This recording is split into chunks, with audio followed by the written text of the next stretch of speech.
Okay, this is part 2. We left off part 1 with Survival of the Fittest, so we go right into Memory Plunder. 4 blue, 4 black, and any combination thereof. You may play target instant or sorcery card in the graveyard, opponent's graveyard. That's key, opponent, without paying its mana cost. So if they've got a Damnation, you need to kill everything. You've got an instant speed Damnation on tap.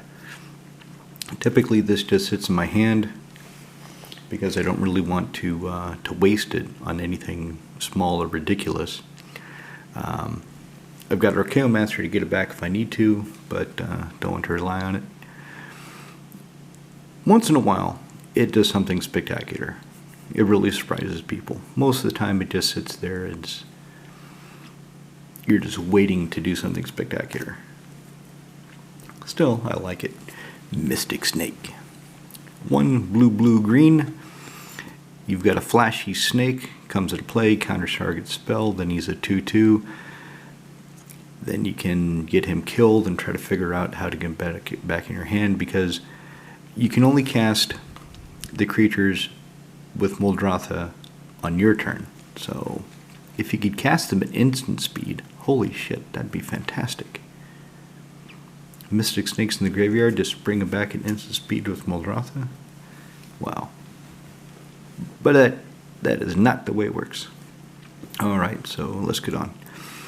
2 and a black for a 3/1 Orc Warrior, Merciless Executioner. When he comes into play, everybody sacrifices a creature. Usually I sacrifice him because I'm going to cast him again and do it again. Usually. Entomb. Essentially in this deck, this is Demonic Tutor. Search a library card, put it in your graveyard, then shuffle your library. So 1 black, instant, Muldrotha's in play. You can play therein whatever you get with the Entomb. So here's that other Zendikar, again I forget, Expedition, whatever the hell. I just wanted Muldrotha to feel different, so I got the special edition fetch lands, the 3. I know that you can play any fetch lands in the commander deck because it doesn't have the mana symbol, that's what they count, but it doesn't feel right to me if I were, say, to play Bloodstained Mire, because it can find black, since it doesn't fit the blue and green part of the deck. So I only keep the fetch lands in my EDH decks that can fetch for those colors. I don't have the off-color ones. That's more of a competitive EDH trick. Forced, Chromatic Lantern. Land you control have tap, add 1 mana of any color to your mana pool. And you can tap it for mana, only costs 3. If it gets blown up, Muldrotha can get it back for you. I've seen people started to cut these. It doesn't seem like they're as popular as they used to be.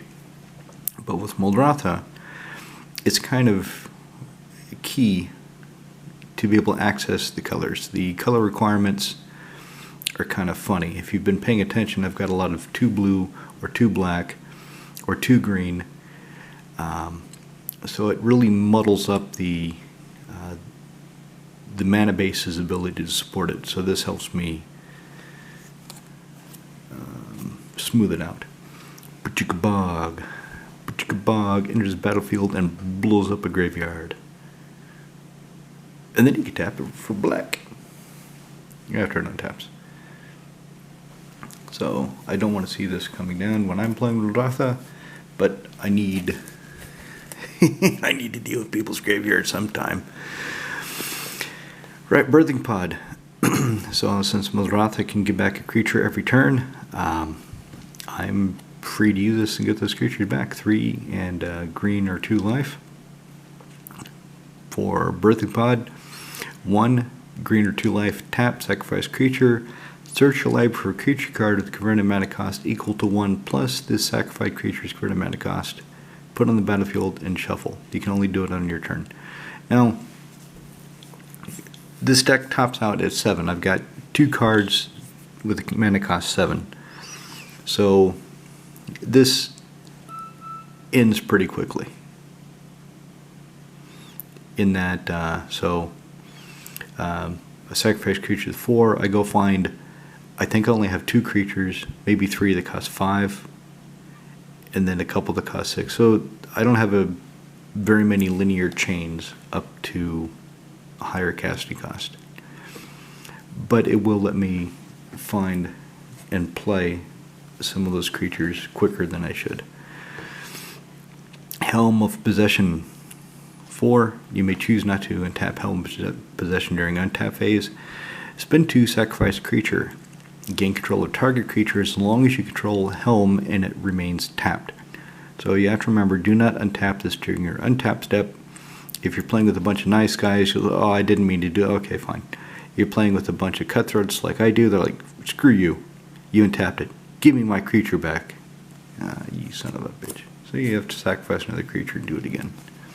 Or maybe that's what you want to do. Maybe you do want to sacrifice a creature. Let's get right to wonder. Yeah. So 3 and a blue for a 2/2 flying. Incarnation. Incarnation. As long as he is in your graveyard and you control an island, creatures you control have flying. So yeah, you want him dead. Die, wonder, die. Alright, there's the other fetch land. Verdant Catacombs, Swamp or Forest, Pay a Life, Shuffle, blah blah blah. Expedition Map. 1, 2, sacrifice Expedition Map. Search a library for one of the non-basic land cards that you don't have another way to find. Show it to everybody, put it in your hand. So, Muldrotha. I can keep recurring this. Then I can get the pieces Urborg, Cabal Coffers. I can get Yavimai Hollow. I can get the lands that smooth things out and really make the deck go. Swamp. Noxious Gearhulk. 4 black for a menacing construct. When he enters the battlefield, destroy another target creature. If it does die, you gain life equal to its toughness. So he's there as the pinch creature removal. And he does a good fine job of it at that. Breeding Pool. Blue-green Shockland. Comes into play. Tap it or hurt yourself. Whatever you want to do. Deathrite Shaman, because why not? More opponent graveyard control. So black-green for 1/2 Elf Shaman. Tap, exile target land card from graveyard. Add a mana to your mana pool. These I sometimes get mixed up. Black, exile instant or sorcery from graveyard. Each opponent loses 2 life. Green, exile target creature card from graveyard. You gain 2 life. So I have to pay attention to the separation there. Solemn Simulacrum. 4 for a 2/2 Golem comes to play. Go find a basic land. Throw it onto the battlefield tapped. Then shuffle. And when you get him killed, you may draw a card. Don't forget, if you pass the turn without drawing the card, too bad. Speaking from experience there. Anyway, Alchemist Refuge comes to play untapped. Okay, it gives me colorless, fine. Blue-green tap. All my non-land cards have flash this turn. So if I've got a bunch of mana at the end of my opponent preceding me at the end of his turn, specifically because my lands will untap when he passes his turn, just dump some stuff into play. Give them flash, like Pupeteer Clique. So this is a good candidate for the Birthing Pod because he has Persist. You don't care if he dies because when he comes back, you get to go find another target creature in an opponent's graveyard and put it in play under your control. It has haste, and at the end of your turn, remove it from the game. Otherwise, he's a weak flyer for 5. Wood Elves. When they come into the battlefield, go find a forest. Doesn't say basic forest. Put on the battlefield. Doesn't say tapped. Then shuffle. So if you have dual lands or shock lands, you can go find those. You can go find triomes. the Triumphs will come into play tapped. Nothing can be done about that because they do that themselves. Urborg, Tomb of Yawgmoth. Each land is swamp in addition to its other types. Dawntreader Elk, as I said in part 1, all of the ramp in here are permanents because I can get them back with Muldrotha.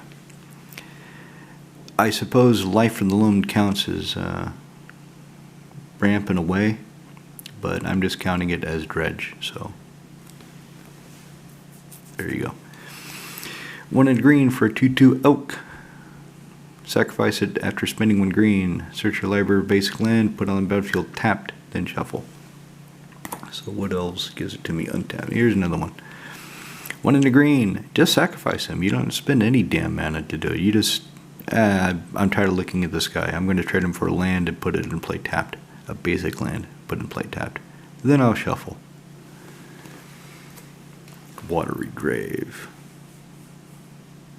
Does what it does, says what it does, it works. Intuition. Okay, so here we go. This is super demonic tutor for the deck. One guy said it's not fair that I play this, and okay, I've got one. I have no other deck where this makes sense in. It's going in Muldrotha. It's a high power deck. If we're playing a high power game, screw you. 2 in a blue. Go find any 3 cards in your library and reveal them to target opponent. So that means you can pick on the guy that doesn't really seem to know what your deck does. You can make a deal with somebody that they're going to kind of help you out so you don't come after them, or you help them somehow, whatever you want to do.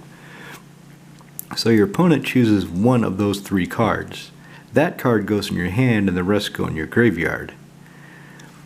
So basically this will find my 2 dredge cards plus something else that I'll pitch properly immediately, and away we go to the races. Or it will find 3 of my protect my graveyard cards, and no matter what, I will keep one of them in my hand.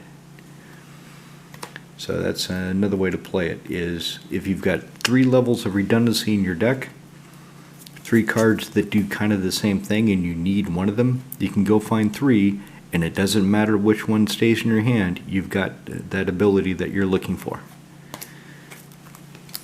Kaya's Ghost Form. A friend of mine played this in his Muldrotha. I saw it about a week ago, and I liked it. I liked it a lot, so I bought a foil one. So black, enchantment aura. Enchant creature or planeswalker you control. Hey, there's a creature I might want to enchant. When the enchanted permanent dies or is put in exile, return it to the battlefield under control. So it's perfect for Muldrotha. Somebody's going to remove her, somebody's going to kill her, I board wipe. If she has Kaya's Ghost Form, she'll come back into play, and then as soon as possible on my turn, I will re-enchant her with Kaya's Ghost Form, and it'll sit there to do it again. Tower of the Magistrate. This got reprinted, didn't it? I don't remember. I thought it did as some kind of special alternate frame, alternate name bullshit. Anyway, add 1 color to your mana pool, or target creature gains protection artifacts in a turn. Wow, that is a big piece of equipment you have on that guy you're attacking me with. He just gained protection for artifacts, and that big piece of equipment that would hurt really bad falls off of him. Now I'm going to block him and kill him. Or, if somebody has a bunch of artifact creatures and you want to get through, you can give your attacker protection for artifacts, so he can't be blocked. A lot of niche tricks with this. Card isn't excuse me. A lot of people don't know about it, and then of those that do know about it, a lot of people don't play it because it's kind of a corner case. But when you have it in play and it's relevant, it's really relevant. It's one of those nice cards to have in the deck, and yeah, it taps for colorless, so you want it to use in your suite of 4 to 5 cards that produce colorless. They don't interrupt your mana base, your colored mana base too much. I recommend playing around with one if you can get one. Ancient Tomb. Tap at I don't like that. I don't like those. The new colorless symbol. I prefer this number in the circle. But given the Uma printing theme that I've got going on, I got the Uma Ancient Tomb non-foil because the foil was bloody expensive. And anyway, it still gives 2 colorless mana and still does 2 damage to me. Because there is no glory to be gained in the kingdom of the dead. Hey, Spore Frog! Have you seen how much the original Spore Frog, I think he's from Invasion, the original one is? It's like 50 euros near mint. Really expensive. Anyway. So, with Muldrotha, every turn I can recast this guy from the graveyard. And whenever somebody wants to swing at me, that turn I can sacrifice him for all the combat damage. Fog. My turn, cast him again. Wait. He can't really be removed. Somebody goes to Swords to Plowshare him on your turn to get rid of him. So, okay, I'll just sacrifice him. And I'll play him again. Hard to deal with. Cabal Coffers. 2 tap, add black for each swamp you control. It pairs very nicely with Urborg, Tomb of Yawgmoth. Not Urborg full stop. Although you can have the original legendary land Urborg to remove Swampwalk and First Strike. Gravebreaker Lamia. 4 in the black. 4/4 for life-linking Snake Lamia. When she enters the battlefield, search your library for a card, put it in your graveyard, then shuffle your library. Spells you cast from your graveyard cost 1 less to cast. That's key. That's real reason why she's there. Alright, looks like we're going to go for part 3.